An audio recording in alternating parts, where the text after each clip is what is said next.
नमस्कार दोस्तों, स्वागत है आज आपका फिर से जीवन बदल देने वाली एक और ज्ञान से भरी बुद्धा इंस्पिरेशनल स्टोरी में। आज की ये कहानी जीवन की तमाम छोटी बड़ी तमाम तरह की समस्याओं से परेशान इंसान को समाधान देगी। Buddha moral story.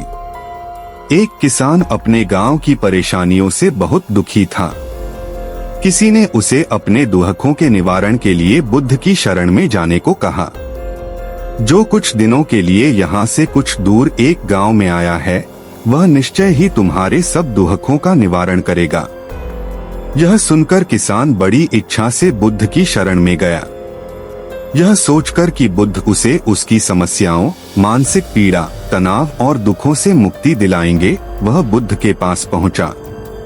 उसने बुद्ध से कहा कि हे बुद्ध, मैं एक किसान हूँ, मुझे खेती करना पसंद है, लेकिन बारिश कभी भी पर्याप्त नहीं होती और मेरी फसलें बर्बाद हो जाती हैं। पिछले साल मेरे पास खाने के लिए कुछ नहीं था और इस साल भी अत्यधिक बारिश के कारण फसल को बहुत नुकसान हुआ। मेरे पास खाने के लिए पर्याप्त भोजन नहीं है। किसान ने कहा, मैं शादीशुदा हूँ, मेरी पत्नी मेरा ख्याल रखती है, मैं उससे प्यार करता हूँ, लेकिन कभी कभी वह मुझे बहुत परेशान करती है और घर में बहुत क्लेश हो जाता है, जिससे मुझे लगता है कि अच्छा होता अगर वह मेरी जिंदगी में नहीं आती। मेरे भी 2 बच्चे हैं, कभी कभी मेरे बच्चे भी मेरा अनादर और अवज्ञा करते हैं, मेरे निर्देशों का पालन नहीं करते। किसान लगातार बुद्ध को अपने दुखमय जीवन के बारे में ऐसी तमाम बातें बता रहा है। बुद्ध उस दुखी किसान की समस्या को ध्यान से सुनते रहे। अपनी जिंदगी की सारी परेशानियां बताने के बाद जब उन्हें राहत महसूस हुई तो वह चुप हो गए। अब उसके पास बताने के लिए कोई और समस्या नहीं बची थी। अब वह चुपचाप बैठकर बुद्ध की ओर देख रहा था और अपनी समस्या का समाधान पाने के लिए बुद्ध के उत्तर की प्रतीक्षा कर रहा था। लेकिन बुद्ध चुप थे। किसान ने फिर कहा, हे बुद्ध, मैं आपकी शरण में आया हूँ, कृपया मेरे जीवन की इन समस्याओं का समाधान करें। बुद्ध ने कहा, मैं तुम्हारी कोई मदद नहीं कर सकता। किसान आश्चर्यचकित होकर बोला, अरे, यह आप क्या कह रहे हैं? सब कहते हैं कि आप सबके दुख दूर कर देते हैं, तो क्या तुम मेरी समस्याएं हल नहीं करोगे? इसलिए कि मैं एक गरीब किसान हूँ। बुद्ध ने कहा, मुश्किलें हर किसी के जीवन में आती हैं। जीवन में दुख और परेशानियां आना स्वाभाविक है। व्यक्ति के जीवन में अक्सर उसके कर्मों के अनुसार परिस्थितियां बदलती रहती हैं, जिससे सुख, दुख, निराशा और क्रोध आता है। नए रिश्तों का बनना, पुराने रिश्तों का बिगड़ना, रिश्तों में मिठास और कड़वाहट, ये सब सामान्य है। यह जीवन का हिस्सा है और यह जीवन का चक्र है। हकीकत तो यह है कि हम सभी के जीवन में 83 प्रकार की कठिनाइयां हैं। इन कठिनाइयों का समाधान आप और मैं नहीं कर सकते, कोई नहीं कर सकता। जिंदगी और जिंदगी में बनने वाले रिश्ते स्थिर नहीं होते।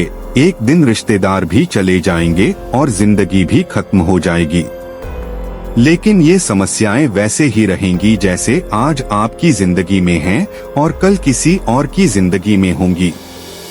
इस पर किसान अपना नियंत्रण खो देता है और क्रोधित हो जाता है और ऊंची आवाज में बुद्ध से कहता है कि हर कोई कहता है कि तुम्हें एक महात्मा, एक सिद्ध पुरुष, एक प्रबुद्ध व्यक्ति होना चाहिए। मैं इस विश्वास के साथ यहाँ आया हूँ कि आप मेरी मदद करेंगे। यदि आप मेरी समस्याएं हल नहीं कर सकते तो मेरा यहाँ आना व्यर्थ था। हर कोई झूठ बोलता है कि वे समस्याओं का समाधान करते हैं। आपने मेरी एक भी समस्या का समाधान नहीं किया। तुमसे अच्छे तो वह महात्मा हैं जो 2 वर्ष पहले मेरे घर आए थे। उन्होंने मेरे लिए यज्ञ कराया, दान दक्षिणा दिलवाई और मेरे मन को असीम शांति मिली। कुछ सुख भी बढ़े और कुछ दुख भी कम हुए। लेकिन तुमने मेरी कोई भी समस्या हल नहीं की। तुमने मुझे सीधे तौर पर मना कर दिया। बुद्ध ने कहा, क्या वह सब करने से जीवन के सारे दुख समाप्त हो गए? इतना कुछ करने के बाद भी अब आप इतने परेशान क्यों हैं? अब आप पहले से भी ज्यादा दुखों से घिर गए हैं। तात्पर्य यह है कि जीवन में दुख कभी समाप्त नहीं होते। किसान बोला, तो क्या मैं मान लूं कि तुम मेरी मदद नहीं कर सकते? यदि आप ऐसी छोटी छोटी बातों का समाधान नहीं कर सकते तो आपके उपदेशों का क्या लाभ?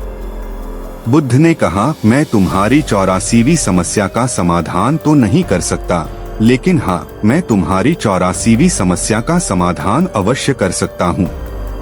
किसान आश्चर्यचकित हो गया और बोला, 84वीं समस्या क्या है बुद्ध? बुद्ध ने कहा, यानी कि तुम अपने जीवन में कोई समस्या नहीं चाहते। आपकी सारी समस्याएं इसी समस्या के कारण उत्पन्न हुई हैं। यदि आप इस तथ्य को स्वीकार कर लें कि जीवन में समस्याएं मौजूद हैं और समस्याएं जीवन का हिस्सा हैं, तो आप जीवन की समस्याओं से विचलित नहीं हो पाएंगे। आप जीवन में आने वाली समस्याओं से विचलित हो जाते हैं क्योंकि आपको लगता है कि आप दुनिया के सबसे दुखी व्यक्ति हैं, जबकि सच्चाई यह है कि हर किसी को अपना दुख सबसे ज्यादा महसूस होता है। लेकिन जिस दिन आप यह समझने लगेंगे कि मेरा कष्ट अन्य लोगों की तुलना में बहुत कम है, उस दिन से कोई भी दुख आप पर प्रभाव नहीं डाल पाएगा। जब तक आप नहीं चाहेंगे कि आपके जीवन में कोई परेशानी न आए और आप हर दुख दर्द से बचे रहें, तो यह संभव नहीं है। ऐसे में छोटा सा दर्द भी आपको बेचैन कर देगा और आपकी मानसिक शांति भंग कर देगा। अगर आपके जीवन से परेशानियां पूरी तरह से दूर हो जाएं, अगर आपको हर दिन हर पल बिना दुख और कठिनाइयों के जीवन जीने को मिलेगा, तो आप ज्यादा दिन तक ऐसा नहीं जी पाएंगे। एक समय आएगा जब आप हर दिन एक ही तरह की जिंदगी जीने से पूरी तरह से तंग आ जाएंगे और ऊब जाएंगे, क्योंकि जीवन में किसी भी चीज की अधिकता जीवन के लिए भयानक समस्याएं पैदा करती है। आरामदायक जीवन जीने से आप मन और शरीर दोनों से विकलांग हो जाएंगे। तो ऐसे जीवन का क्या फायदा जो बाद में आपको नर्क जैसा जीवन जीने पर मजबूर कर दे। जिस तरह खाना खाने का असली आनंद तभी मिलता है जब बहुत भूख लगी हो और पानी पीने का असली मजा तभी आता है जब बहुत प्यास लगती है, उसी तरह जीवन के तमाम दुखों और परेशानियों को झेलने के बाद ही खुशी का आनंद मिलता है। इसीलिए जीवन में सुख और दुख अलग अलग रूप में आते रहते हैं। हम चाहकर भी जीवन से सुख दुख को खत्म नहीं कर सकते, लेकिन उनसे इतना ऊपर जरूर उठ सकते हैं कि कोई भी बड़ी समस्या मन को विचलित न कर सके। इसके लिए अपने मन को शक्तिशाली बनाएं, धैर्य रखें, प्रतिदिन आध्यात्म का ध्यान करें, ज्ञान बढ़ाओ। यह आपके जीवन की सभी समस्याओं का समाधान है। इसे जीवन की चतुर्मुखी समस्या का समाधान कहा जाता है। महात्मा बुद्ध का यह अद्भुत ज्ञान पाकर किसान संतुष्ट हो गया और उसका मन बिल्कुल हल्का हो गया। मन में जो समस्याएं परेशान कर रही थीं, उनके प्रति जिज्ञासा शांत हो गई। किसान ने अपनी आंखें बंद कर लीं और आनंद का अनुभव करने लगा। किसान को समझ आ गया कि वह अब तक क्या गलती कर रहा था और वह बुद्ध के चरणों में गिर गया। तो दोस्तों, मुझे उम्मीद है कि महात्मा बुद्ध की इस कहानी बुद्ध प्रेरणादायक के माध्यम से आपके जीवन की कई समस्याएं समाप्त हो गई होंगी या कुछ समस्याओं का समाधान मिल गया होगा।